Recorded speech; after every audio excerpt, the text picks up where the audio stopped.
జై భారత్. భారతదేశం నా మాతృభూమి, భారతీయులందరూ నా సహోదరులు. ఏ దేశం ఎగినా ఎందకాలిడినా పొగడరా నీ తల్లి కన్నభూమిచ్చా. మనము ప్రపంచంలో ఏ దేశంలో ఉన్నా సరే భారతీయులుగా మన దేశం యొక్క ఔనిత్యాన్ని, మన దేశం యొక్క గొప్పతనాన్ని మనము జ్ఞాపకం చేసుకుంటూ ఉండాలి. అలాగే మన యొక్క దేశం యొక్క క్షేమం గురించి మనం ఆలోచిస్తూ ఉండాలి. కనుక దేశాన్ని మన యొక్క తల్లిగా భావించుకోగలగాలి. ఇందులో మన భారతదేశంలో అన్ని మతాల వారు మన భారతదేశంలో ఉన్నారు. కనుక ఏ మతంలో ఉన్నా సరే మాతృభూమిని మర్చిపోకూడదు. మనము ఈ ప్రపంచంలో ఏ దేశంలో ఉన్నప్పటికీ కూడా మాతృభూమి అయితే ఏదైతే ఉందో దాన్ని మర్చిపోకూడదు. ఎక్కడున్నా సరే మన దేశం యొక్క క్షేమం గురించి మనము ఆలోచన కలిగి ఉండాలి. ఇటీవల కాలంలో మన యొక్క దేశం యొక్క పరిస్థితిని మనం చూస్తూ ఉంటే చాలా అంటే చాలా బాధేస్తూ ఉంది. ఎందుకంటే ప్రపంచ దేశాలు జ్ఞానం నేర్చుకోవడానికి మన దేశం వచ్చారు. మన దేశం వచ్చి ఆధ్యాత్మికమైనటువంటి జ్ఞానం ఎంతో నేర్చుకుంటూ ఉండేవారు ఒకప్పుడు మాట, ఇప్పుడు మాట కదండి. అంటే ప్రపంచ దేశాలకి మూల కేంద్రంగా ఉన్నటువంటి మన దేశము జ్ఞానానికి ప్రసిద్ధి చెందింది అని చెప్పడంలో మనము ఏమీ కూడా సిగ్గుపడని అవసరం లేదు. ఎందుకంటే అతిశయపడాలి, ఈ విషయంలో సంతోషపడాలి. అయితే అటువంటి మన దేశంలో ఈ రోజున మతం పేరుతో నిజంగా మారణ హోమం జరుగుతుందనే చెప్పాలి.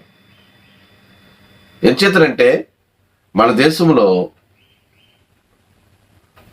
క్రైస్తవులు ఉన్నారు, హిందువులు ఉన్నారు, అలాగే ముస్లింలు కూడా ఉన్నారు, ఇంకా బౌద్ధులు, సిక్కులు, జైళ్ళు, ఇంకా అనేక మతాలు అన్నీ మన దేశంలో ఉన్నాయి.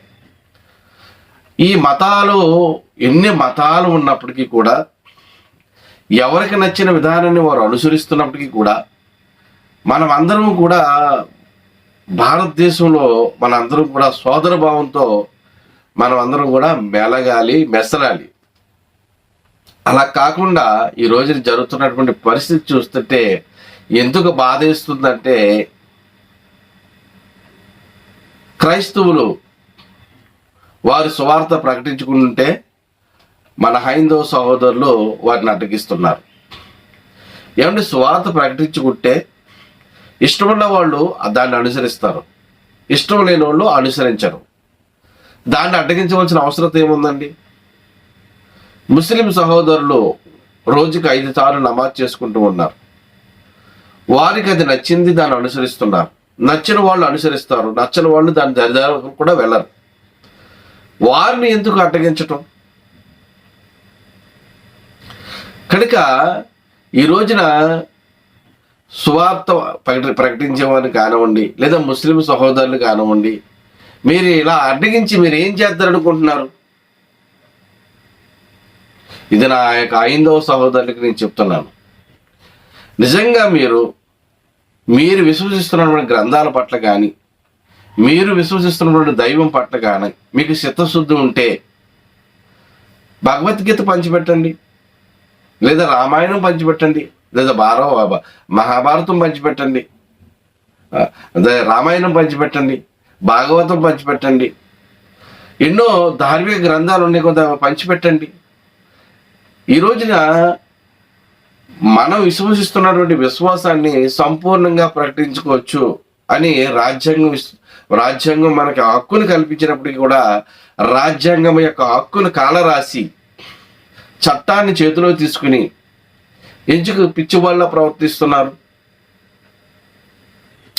ధర్మాన్ని రక్షిస్తాం అని కొంతమంది ముందుకు వచ్చి కొన్ని సంస్థలు పెట్టుకుని వారు ఫోన్పే, గూగుల్ పే, పేటిఎం ఇవన్నీ ఆ స్క్రీన్ మీద చూపిస్తూ ధర్మం పేరిట మీ దగ్గర డబ్బులు గుంజుకుంటూ ఉంటారు. ధర్మాన్ని రక్షించడానికి మన వల్ల అవ్వేది ఏం కాదండి. ధర్మాన్ని రక్షించవలసింది భగవంతుడే. మనం చేయగలిగిన పని ఏమిటంటే భగవంతుడికి మనము ఆయన సూత్రధారుడైతే మనము పాత్రలుగా ఆయనకు వాడబడాలి.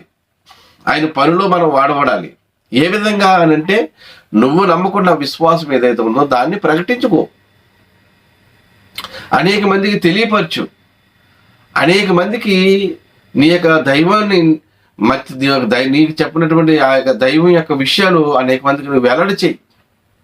వెల్లడి చేయడమే కాకుండా వారికి ఆర్థికంగా సహాయం చేయండి, వైద్యపరంగా సహాయం చేయండి, అదే పరంగా విద్యాపరంగా సహాయం చేయండి. అంతే, అప్పుడు వారే దాని యొక్క మంచితనాన్ని గుర్తించి, దాంట్లో ఉన్నటువంటి శ్రేష్టతని గుర్తించి, దాంట్లో ఉన్నటువంటి ఆ యొక్క ప్రయోజనాన్ని గుర్తించి దాన్ని ఇష్టపడచ్చు. అంతే తప్ప కానీ వేరే వాళ్ళ యొక్క విశ్వాసాన్ని నాశనం చేయాలనుకోవటం అంత మూర్ఖత్వం మరొకటి లేదు. ఈ రోజున ప్రపంచ దేశాలన్నీ కూడా మన దేశం వైపు చూస్తూ ఉన్నాయి. అరే భారతీయులు ఏదో పెద్ద గొప్ప వాళ్ళు అని చెప్పుకోవడం ఇంత మూర్ఖులా అనేటువంటి స్థితిని మనం కల్పిస్తున్నాం మనం. ఎందుకంటే మతాల పేరుతో మారణ హోమం చేసుకుంటాం, కులాల పేరుతో కుమ్మలాట్లు ఆడుకుంటూ ఉన్నాం. ఈ రోజున మరి మాదిగు దండోరని, మాల దండోరని ఈ యొక్క దండోరాలు ఇప్పటికీ కూడా జరుగుతుంటాయి. అంటే కంప్యూటర్ కాలంలోకి వచ్చినా కూడా ఈ రోజుకి కూడా ఆ రిజర్వేషన్ల కోసం కొట్టుకు చచ్చిపోతున్నారు. ఒకసారి ఆలోచన చేయండి. భారత రాజ్యాంగం మనకి వచ్చినప్పుడు అందులో రిజర్వేషన్లు ఉన్నాయి, క్యాస్ట్లను బట్టి రిజర్వేషన్లు ఉన్నాయి. అది ఒకప్పుడు మాట. మరి ఇప్పుడు అన్ని కులాల్లోనూ పేదవారు ఉన్నారు. నిజంగా పేదవాళ్ళకి న్యాయం జరగాల, కులానికి న్యాయం జరగాల అని అంటే నేనంటాను పేదవారికే న్యాయం జరగాలి. వారు ఎవరైనా సరే, ఏ కులస్తులైనా సరే. ఈ రోజున ఏ కులము తక్కువ కాదు. ఈరోజు కదండి, ఎప్పుడూ కూడా ఏ కులము కూడా తక్కువ కాదు. ఎవరి కులం వారికి గొప్ప, ఎవరి ఊరు వారికి గొప్ప, ఎవరి దేశం వారికి గొప్ప, ఎవరి రాష్ట్రం వారికి గొప్ప, ఎవరి తల్లి వారికి గొప్ప. కనుక ఈ రోజున కులము, ఇది చిన్న కులము, ఇది పెద్ద కులము, మేము గొప్పవాళ్ళు అనడానికి లేదండి. అన్ని కులాలు సమానమే. అయితే మనకి ఇక్కడ ఏంటి, మన భారతీయులందరికీ జరగవలసిన న్యాయం ఏమిటి అని అంటే ఎవరైతే ఆర్థికంగా ఉన్నారో, ఎవరైతే పేదవారుగా ఉన్నారో వారికి గవర్నమెంట్ నుంచి సహాయం అందాలి. ఇప్పుడు ఉదాహరణకి బ్రాహ్మణులు ఉన్నారండి, వాళ్ళు రైల్వే స్టేషన్లో అడుక్కునే వాళ్ళని నేను ఎంతోమంది చూశాను. రాజులు ఉన్నారు, వాళ్ళు కూడా కూలి పని చేసుకునే వాళ్ళని నేను ఎంతోమందిని చూశాను. ఓకేనా, అగ్ర కులాలు అని చెప్పుకుంటూ అడుక్కు తినే వాళ్ళని చూశాను. అలాగే ఎస్సీ, ఎస్టీ, ఓసీ, బీసీలు అని చెప్పుకున్న వాళ్ళు ధనుకుల్ని నేను చూశాను. కనుక నేను చెప్పదలుచుకున్నది ఏమిటి అని అంటే కుల వ్యవస్థని నిర్మూలన చేయాలి అని అంటే క్యాస్ట్ సర్టిఫికేట్ని గవర్నమెంట్ రద్దు చేయాలి. మొట్టమొదటిగా క్యాస్ట్ సర్టిఫికేట్ ఎప్పుడైతే రద్దు అయిపోయిందో ఇంకా దాంతో మనకు పనే ఉంది అంటే మీరు అనొచ్చు, ఏమంటే మరి క్యాస్ట్ సర్టిఫికేట్ లేకపోతే, కులం లేకపోతే వివాహాలు ఎలా చేసుకుంటారు? వివాహం దేని బట్టి కులాన్ని బట్టి చేసుకోకూడదు. మరి దేన్ని బట్టి వివాహం చేసుకోవాలంటే స్థాయిని బట్టి చేసుకోవాలి. ఇయానికైనా కయానికైనా సరిజోడి ఉండాలని చెప్తారు పెద్దలు. అలాంటి సరిజోడు బట్టి వివాహం చేసుకోవాలి. నువ్వు చదువుకున్నావా, నువ్వు చదువుకున్న అబ్బాయిని చూసుకో. నువ్వు చదువుకున్న అమ్మాయిని చేసుకో. నీకు ఆస్తున్నావని నువ్వు చేసుకో. అంతే తప్ప నీకు ఈ కులంలో చేసుకోవాలని ఏమీ లేదు కదా. అన్ని కులాలు పెట్టుకునే కులం కానీ మతం కానీ మనం పెట్టుకున్న ఈ మానవులంతా కూడా దైవ సంతానమే కదా. మానవులందరూ కూడా దైవ సంతానమే కదా, దేవుని యొక్క సృష్టే కదా. కనుక ఇందులో ఎక్కువ తక్కువ అనేది మనం ఎందుకు అనుకోవాలి? మనకు ఉన్న కలిగిన దాన్ని బట్టి, దేవుడు మనల్ని ఆశీర్వదించిన బట్టి, మనల్ని ఆయన అభివృద్ధి పరిచిన దాన్ని బట్టి ఒకరు ఉన్నతమైన స్థానంలో ఉన్నారు, ఒకరు దీన స్థితిలో ఉన్నారు తప్ప. కానీ ఒకరు ఎక్కువ కాదు, ఒకరు తక్కువ కాదు. ఇవాళ ఉన్నది రేపు పొద్దున ఉండదు. ఈ రోజు ఉన్నది రేపు పొద్దున ఉండదు, ఉంటుందని గ్యారంటీ లేదు. కనుక ఉందని ఎర్రవీగిపోకూడదు, లేదని ఉసూరుమని ఏడవనకూడదు. కనుక ఈ వీడియో చూస్తున్నటువంటి నా భారతీయ ప్రజలారా, ముఖ్యంగా తెలుగు మాట్లాడే వారికి కూడా నేను చెప్పదలుచుకునేది ఏమిటి అని అంటే, అన్ని గ్రంథాలు చదవండి. నేను ప్రత్యేకించి పలానా గ్రంథం నేను చదవండి అని చెప్పను, అన్ని గ్రంథాలు చదవండి. ఈ రోజున ధార్మికంగా ఆధ్యాత్మికంగా ఉండేవాళ్ళే తక్కువైపోయారండి. ధార్మికంగాను ఆధ్యాత్మికంగా ఉండేవాళ్ళే తక్కువైపోయారు. భగవద్గీతలో ఒక మాట ఉంటుంది, మీకు చెప్తాను, అది మీరు బాగా గమనించండి. భగవద్గీత 7వ అధ్యాయం 3వ శ్లోకంలో, వేల మంది మనుషులలో ఎవరో ఒకడు మాత్రమే సంపూర్ణ సిద్ధి సాధించుటకు ప్రయత్నించును. ఆ విధముగా ప్రయత్నించి సిద్ధి పొందిన వారిలో కూడా ఎవరో ఒకడు మాత్రమే నన్ను యథార్థంగా తెలుసుకొనిచున్నాడు అని రాయబడిందండి. ఏమండి, ఇది భగవద్గీత 5,000 సంవత్సరాల కింద పూర్వమే రాయబడిందని చెప్తారు. ఇక్కడ చెప్పండి మాట ఏంటి, అప్పట్లోనే వేల మంది మనుషుల్లో ఎవరో ఒకడు మాత్రమే సంపూర్ణ సిద్ధిని సాధించుటకు ప్రయత్నించును. వేల మందిలో, అప్పుడు ఆ రోజుల్లో 5,000 సంవత్సరాల కింద 1000 మంది అంటే ఇప్పుడు కోట్లలో అనుకోవాలి మనం చెప్పాలంటే, అంతేనండి. ఇప్పుడు లెక్కలు పెట్టాలి, కోట్లలో, లక్షల్లో అని చెప్పండి, పోనీ లక్షల్లో, ఓకేనా. కనుక వేల మంది మనుషుల్లో ఏ ఒక్కడు మాత్రము సంపూర్ణ సిద్ధి సాధించుటకు ప్రయత్నించును. ఆ విధంగా ప్రయత్నించి సిద్ధి పొందిన వారిలో కూడా ఎవరో ఒకడు మాత్రమే నన్ను యథార్థంగా తెలుసుకుంటున్నాడు అని భగవద్గీత 7వ అధ్యాయం 3వ శ్లోకంలో ఉందండి. మీకు అర్థమవుతుందా? ఇదే మాట మనం బైబిల్లో చూసామనుకోండి, ఇదే మాట మనం బైబిల్లో చూస్తే, ఇరుకు ద్వారమున ప్రవేశించిడి, నాశనమునకు పోవు ద్వారము వెడల్పును, ఆ దారి విశాలమునై ఉన్నది, దాని ద్వారా ప్రవేశించేవారు అనేకులు, జీవమునకు పోవు ద్వారము ఇరుకును, ఆ దారి సంక్షిప్తమై ఉన్నది కనుక దాన్ని కనుగొనేవారు కొందరే. గమనించారండి, ఇక్కడ బైబిల్లో చెప్తున్నమాట, ఇరుకు ద్వారమును ప్రవేశించిడి, నాశనమునకు పోవు ద్వారము వెడల్పును, ఆ దారి విశాలమై ఉన్నది, దాని ద్వారా ప్రవేశించేవారు అనేకులు, జీవమునకు పోవు ద్వారము ఇరుకును, ఆ దారి సంక్షిప్తమై ఉన్నది, దాన్ని కనుగొనేవారు కొందరే. ఇక్కడ బైబిల్ కూడా మనం ఇందాక భగవద్గీత చూసాం, అక్కడ సంపూర్ణ సిద్ధి పొందడానికి ప్రయత్నించే వారిలో అనేక మంది ప్రయత్నిస్తున్నప్పటికీ కూడా ఏ ఒక్కడో ప్రయత్నిస్తాడంట. అలా ప్రయత్నించిన వాళ్ళు కూడా మరి అలా ప్రయత్నించిన వాళ్ళు నన్ను యథార్థంగా తెలుసుకునేవాడు ఏ ఒక్కడో ఉన్నాడని చెప్పబడుతుంది. ఏమండి, మరి ఇక్కడ చూస్తే ఏముంది, ఇరుకు ద్వారము ప్రవేశించడి, నాశనమునకు పోవు ద్వారము వెడల్పును, ఆ దారి విశాలమై ఉన్నది, దాన్ని కనుగొనేవారు, దాని ద్వారా ప్రవేశించేవారు అనేకులు, జీవమునకు పోవు ద్వారము ఇరుకును, ఆ దారి సంకుచితమై ఉన్నది కనుక దాన్ని కనుగొనేవారు కొందరే. కనుక జీవమునకు పోవు ద్వారం కనుగొనేవారు కొందరే అని చెప్తున్నారు ఇక్కడ బైబిల్లో అన్నమాట. అంటే అక్కడ భగవద్గీతలో చెప్పబడిన మాట, ఇక్కడ బైబిల్లో చెప్పబడిన మాట ఒకటేనా? కనుక మనందరం కూడా హిందువులు పరలోకమన్నా, పరదేశీ క్రైస్తవులు కూడా పరలోకం అంటారు, పరలోకమన్నా, లేకపోతే మరి ముస్లింలు జన్నత్ అన్నా, అందరూ ఈ యొక్క దేహాన్ని విడిచిపెట్టిన తర్వాత ఆ దైవాన్ని చేరుకోవాలనే కదండి.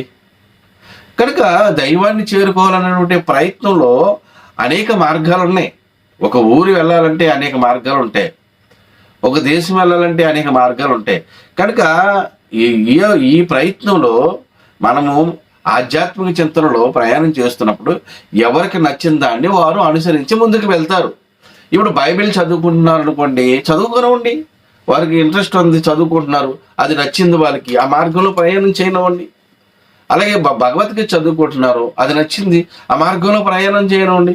అలాగే ఖురాన్ చదువుకుంటున్నారు, అది నచ్చింది, ఆ మార్గంలో ప్రయాణం చేయండి. ఇవి ఆధ్యాత్మికమైనటువంటి ఆ చట్టాలను అనుసరిస్తూ ముందుకు ప్రయాణం చేసుకోవాలి. ఇది ఒకటి పాయింట్. రెండోది, భౌతికంగా ప్రతి దేశానికి ఒక చట్టం ఉంటుంది. ఇండియాలో ఉన్నటువంటి చట్టం ఇక్కడ పనికిరాదు, ఇక్కడున్న చట్టం ఇండియాలో పనికిరాదు. మీకు అర్థమవుతుందండి? కనుక చట్టాన్ని కూడా మనం గౌరవించాలి.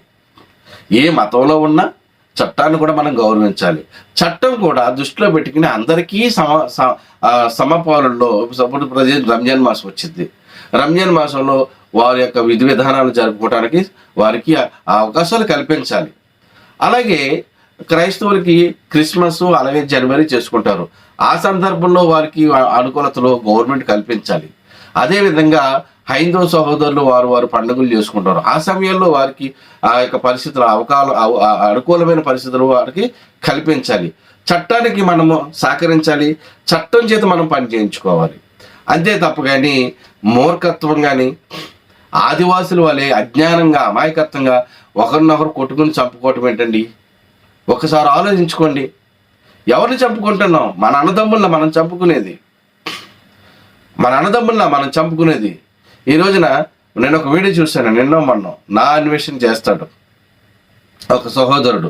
అన్ని దేశాలు తిరిగి ఆయన మనకు ఎన్నో విషయాలు చూపిస్తూ ఉన్నాడు. అతను కూడా చెప్తున్నాడు, ఒరే పెద్దవాళ్ళు అయితే వాళ్ళు ఏదో కొట్టుకు చచ్చారు, యువత మీరైనా